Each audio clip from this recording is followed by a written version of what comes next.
Rahim. We are continuing our reading of Iqbal's Reconstruction of Religious Thought in Islam, and we have been looking at his conception of thought, and we had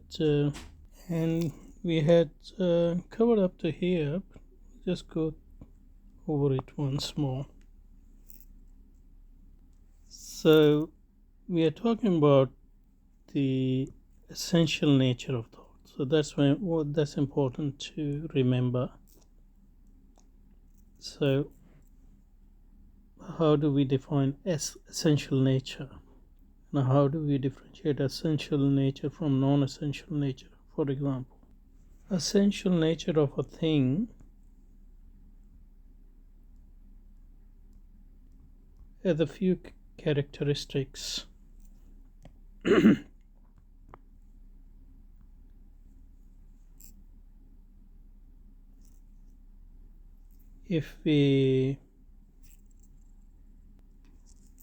The best way to or one way to see what is the essence of a thing is abstraction. So we abstract as many things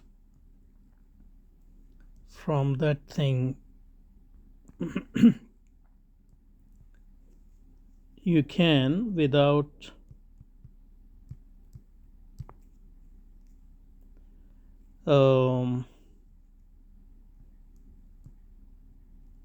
transforming or losing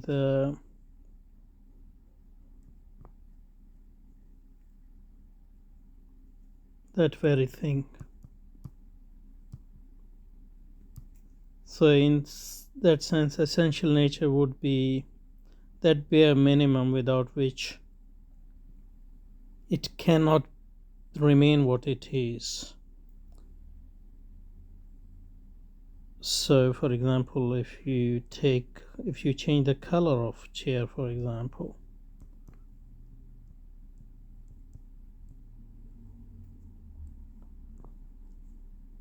it's still chair. It means color is not its essential nature, and so forth. So in that sense, Ball is here talking about the essential nature of thought. So essential nature of thought would be without that bare minimum,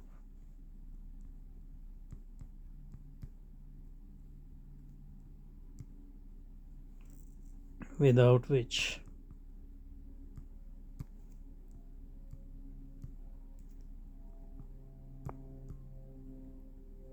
thought cannot remain thought. So we are not talking about this or that thought,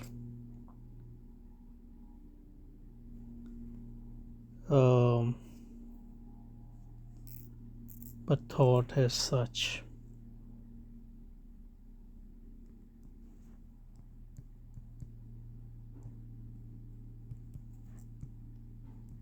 And this is another way of saying that we are talking about the essence of thought.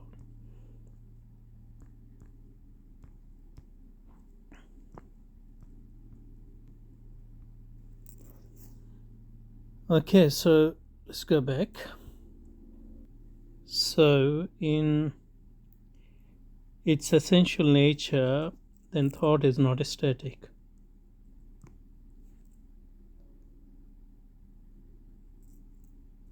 So thought can be static, but not in its essential nature.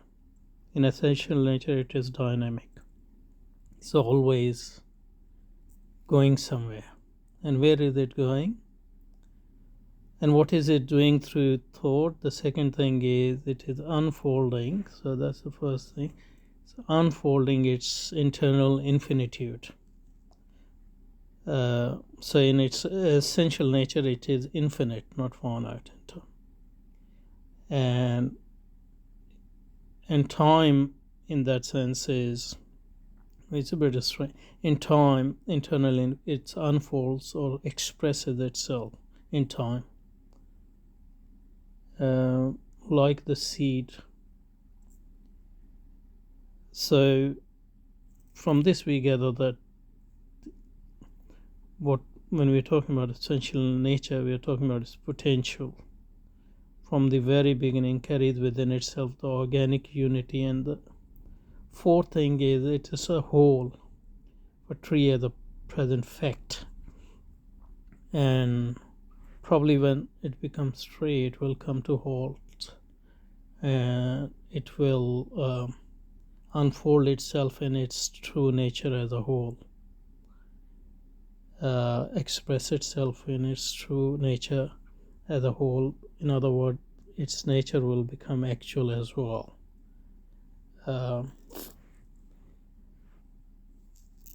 And yeah, so let's look at these 4 points. So the first thing is that in its essential nature, thought is potential.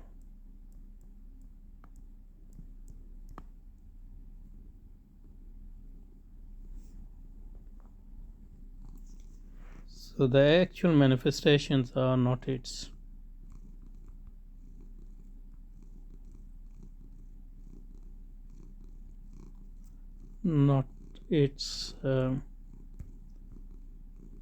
Essential nature.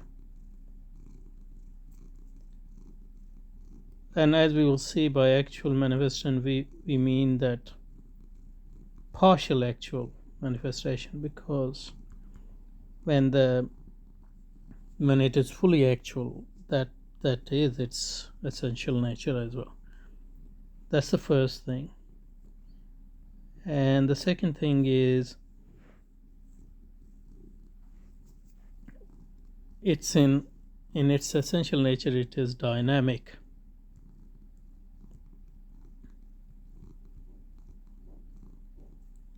Meaning that the stationary aspects are not its essential nature.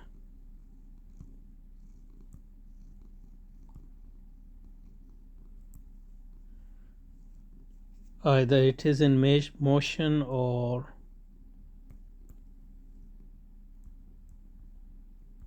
it is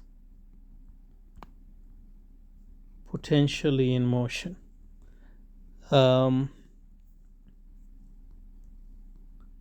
Although it seems that when the full actuality is achieved, then it would be static, but probably that is stationary would be different from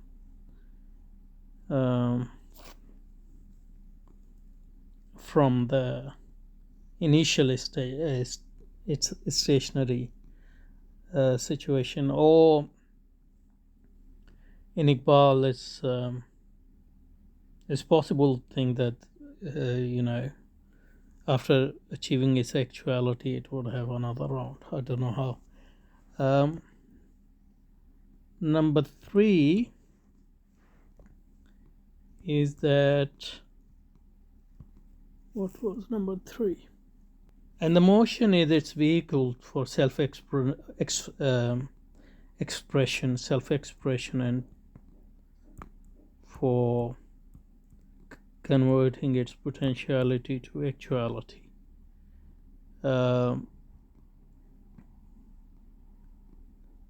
Number 2. Number 3, that it is infinite.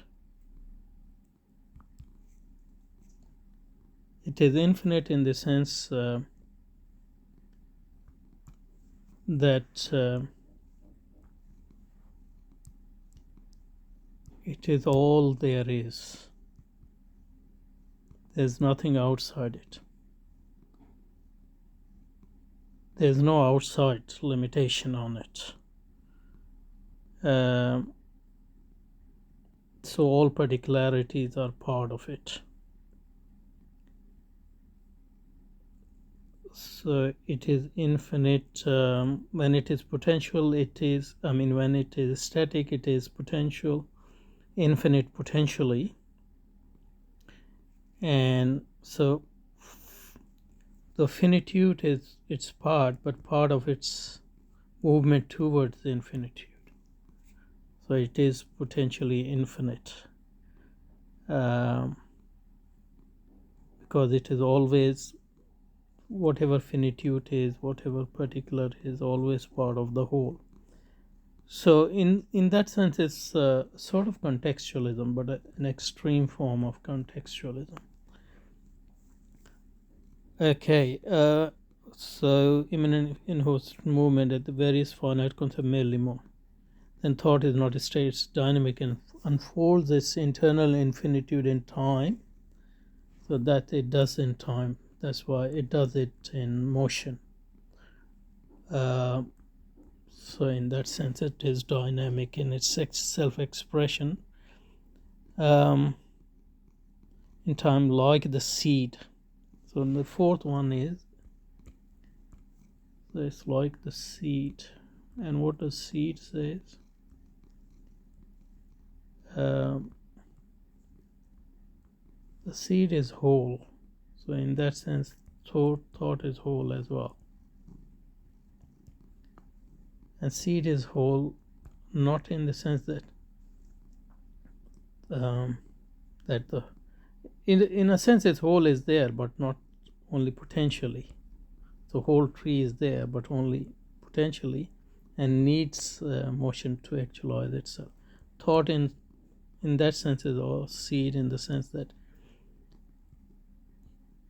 the potentially the whole is there, but it needs to actualize, and it actualizes itself in through particular motion and particular movement, but that particular motion, particular movement is part of the whole. So in a sense, in the way in which tree cannot be separated from seed, in that sense the particular self-expression of a thought cannot be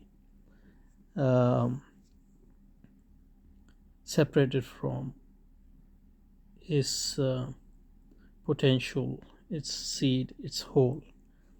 So in that sense, holism is again very important here.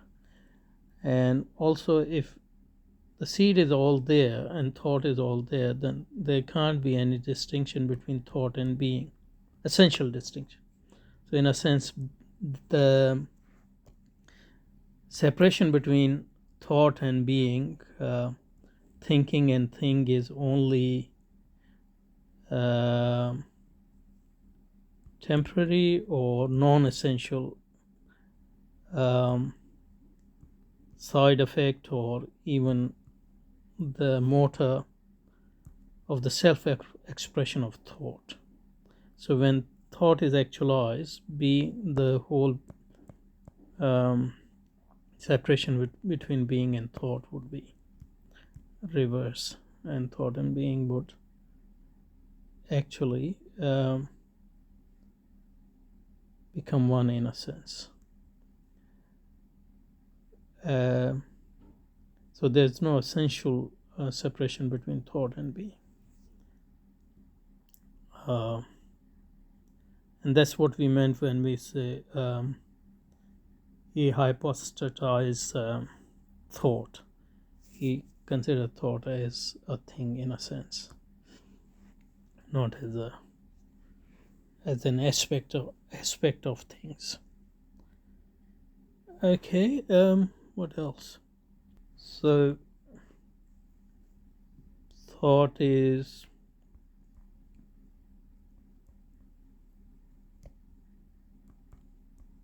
whole in essential nature, and all particularities are non-essential, or they are aspects of its actualization, and these particular cannot be understood fully unless they are set in the context of thought as a whole, as a seed. And In that sense, thought is organic unity, in the sense that particular thoughts are related to thought as a whole, and thought is related to being, and everything is related to each other, in the same way in which tree is related to seed. Everything in tea is related to seed. In its essential nature, then, thought is not static, it's dynamic and unfolds, it's internally infinite, and obviously thought is infinite.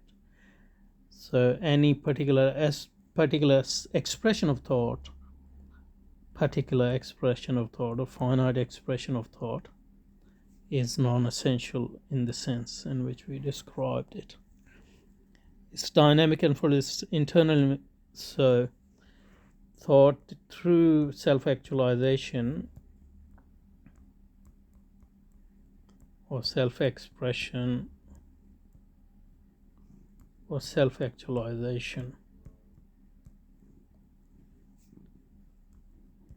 actualizing its internal infinitude through finite steps in time. So unfold its internal infinite in time like seed, which from the very beginning carries within itself the organic unity of the tree as a present fact. Okay. Thought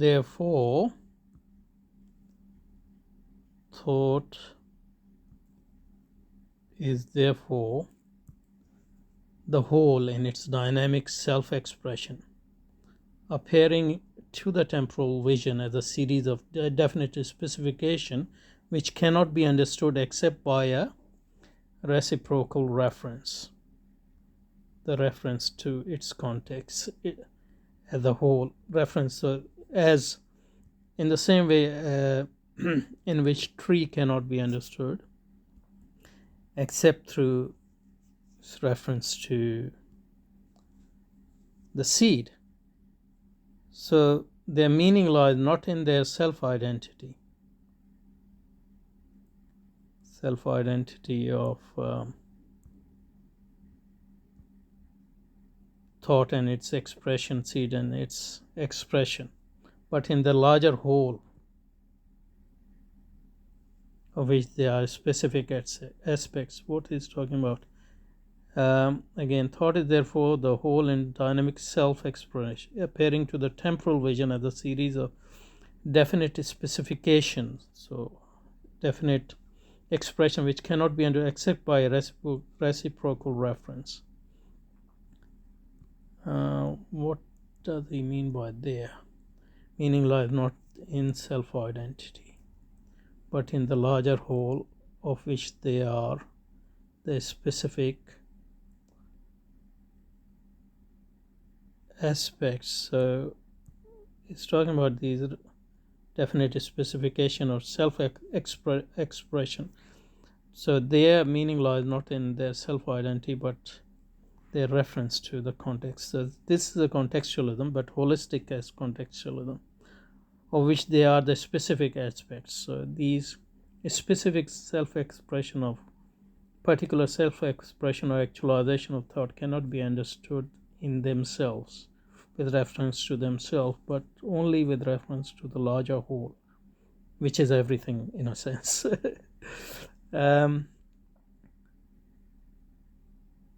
Of which they are specific. The larger whole is, to use a Quranic metaphor. Now he's giving it an Islamic interpretation, so we'll look at it next time, inshallah.